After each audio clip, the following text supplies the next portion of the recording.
This stock is cheap. It's got a PS ratio of 3.55. It plays in the tech sector, has gross margins of 75%, as well as it's down about 41% from its all-time highs. If you can't guess the company, you probably wouldn't have guessed it anyways, because the company we're talking about today is Real Matters Inc. What's going on, you guys? My name is Daniel, and here on this channel, we talk about stock market investing with a focus in the Canadian markets. So if you're interested in that, smash that subscribe button right now to get more content coming your way. As well as I've been telling my Patreon group about this stock, and it still hasn't run up since I started talking about it. So you're still getting in right now at an average price of where I've been buying in. If you want to get alerts about what I'm watching right now, as well as what moves I make in my portfolio, check out the link down below. Timestamps are in the description as well as along the play bar, so let's get right into this video. First off, let's talk about what the business actually does. When I started digging into this company at first, I was very confused at what industry they're playing in and how they really make money. But I ended up giving investor relations a call and everything became a lot more clear. So they have two different revenue streams. They operate in the appraisal segment and as well as the title search segment, all within the mortgage industry. So an appraisal is basically when you have an appraiser come into your house, just look at it and give you an idea of what it's worth on the market today. He uses different pieces of information that he can find to be able to give you a final number as to what he thinks your house is worth. On the title search side of the business, these are typically like lawyers looking into a property to see if there's any liens against the house or other things that might have gone wrong legally with the house before. And what a lien is basically if the homeowner goes out there and buys like a yacht and uses his house as collateral and ends up selling his house on the market and doesn't pay off that loan, and then a buyer comes in and buys that house, they could be completely screwed because the house is actually tied to the seller's yacht. And if the seller defaults on his yacht, then the home gets taken away from the new buyers, even though they weren't the ones who signed up for that debt in the first place. And now you might be wondering, where's all the tech in this? Because Real Matters is a technology company at heart. Well, basically what Real Matters is they're the platform which independent contractors like appraisers as well as title searchers will come onto the platform and offer their services. And then there's lenders who come onto Real Matters platform looking for services from an appraiser or a title searcher. So Real Matters is connecting professionals with the people in the industry. And that's how they have margins of around 75% because they're not actually paying the salaries of these people. And the reason why professionals will work as independent contractors versus working for a large corporation is because if you do well, it's a lot more lucrative as an independent contractor. As an independent contractor, you don't have as much overhead as a large corporation. You don't have HR, you don't have social programs, you don't own a large building. So Real Matters can actually pay these independent contractors a lot more than they would be paid if they were at a large corporation. And on Real Matters' platform, they award people who perform better. So it's a performance-based platform which attracts the best of the best. And as a lender, you're looking for the best of the best. Every time there's a mistake in an appraisal or a title search, that could cost you a lot more than the extra money that you pay for high-quality service. So in short, for lenders, it's a lot more beneficial for them to come onto Real Matters' platform to get the best talent.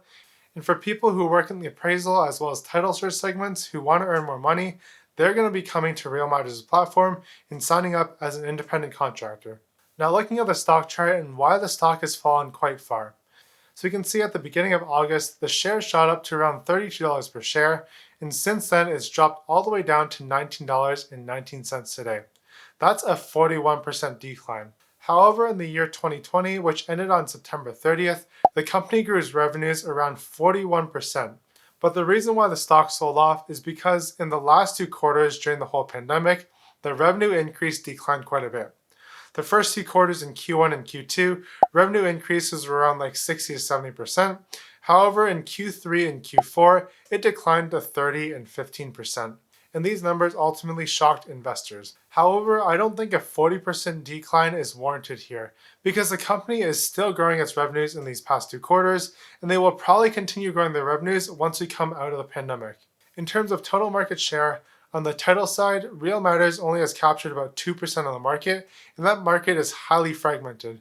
So Real Matters can definitely capitalize on the title market, grow their market share, which they're targeting to be around 7 to 9% by 2025, and ultimately grow their revenues rapidly that way. On the appraisal side, they currently own about 11% of the market. So I think the appraisal market, they've captured quite a bit of it, and they could probably grow it to maybe around 15% in the next 5 years. They've also got another segment of their business that they're ramping up in the next 5 years, which is the data analytics. And what they're going to do is basically sell all this data that they've gotten over the years from their appraisers and title searchers, which are ultimately on their platform, and they're going to sell it to people like home insurance as well as mortgage insurance. So this is going to be another major revenue growth driver for them going forwards. And when they're selling their data analytics, this is also going to be a very high margin business. So I wouldn't be surprised if their 75% gross margins go up to about maybe 80 or 85%. They've also got one major short-term tailwind in their favor for the next couple of years.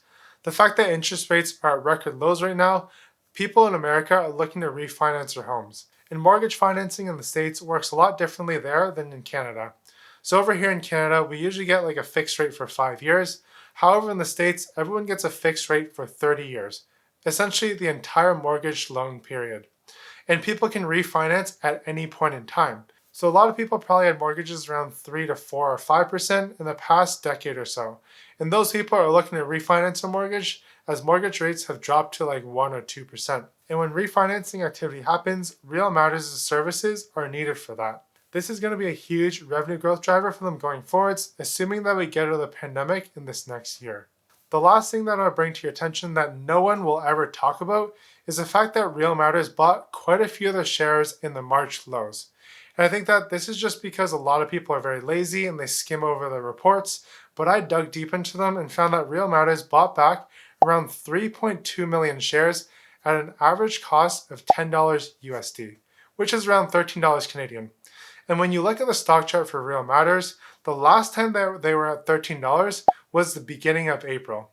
So they bought these shares between January 2020 and June 2020. 1.6 million shares were canceled out between January and March, and 1.6 million shares were canceled out between April and June. And I want to focus on the latter part between April and June. If we look at the stock price on the OTC market, the only time that it was $10 USD was literally the first week of April. So I think that Real Matters bought 1.6 million shares at the first week of April before the shares ran up to about $13, $14, $15 at the end of April. And if we look at the fourth quarter when the stock price was way above $20 per share, we can see that Real Matters didn't actually buy many shares back. And right now, Real Matters has a normal course issuer bid for one whole year starting June 11th, 2020, which allows them to buy back 4 million shares at a max total cost of $50 million. And if we're to do the math there, that means the average price that they're willing to pay per share is $12.50 USD, which equates to around $15.17. However, they didn't buy much in the fourth quarter between June and September, so maybe I think in this latest quarter, especially right now when the shares are trading around $18 per share, I think Real Matters is actually going out there and buying their shares. We'll find out in their next quarterly report, which should be released on January 28th. And if the shares continue to drop further to $15, I don't think they'll allow it to fall below that, so they'll be a heavy buyer if it hits $15 per share. And if that happens, I will also be an extremely heavy buyer. But for now, what I'm doing with Real Matters is I'm averaging into the stock right now at around $18 to $19 per share. I think this company is way overlooked by the market, especially with retail investors, because us retail investors, we don't take the time to understand this business. At first, when I looked at it, I thought it was a very complex company, and I honestly had no idea what they did. So I kind of didn't really give it any thought. However, one day I decided to call investor relations, and everything made sense once I talked to them, and that's why I started buying it a lot more. So for everyone in my Patreon group, you saw that I bought into Real Matters quite a bit in the past month or so. At these current prices with a PS ratio of 3.55, I would not be surprised if the stock ends up tripling within the next 2 years or so. And that's all dependent on if we come out of this pandemic and Real Matters can continue their growth that they had before the whole pandemic happened.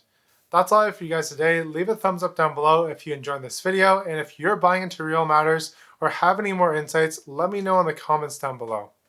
If you want to watch other videos of mine talking about growth stocks, check out these 2 videos here. If you're there, I'll see you there. If not, keep up the grind and have a great day.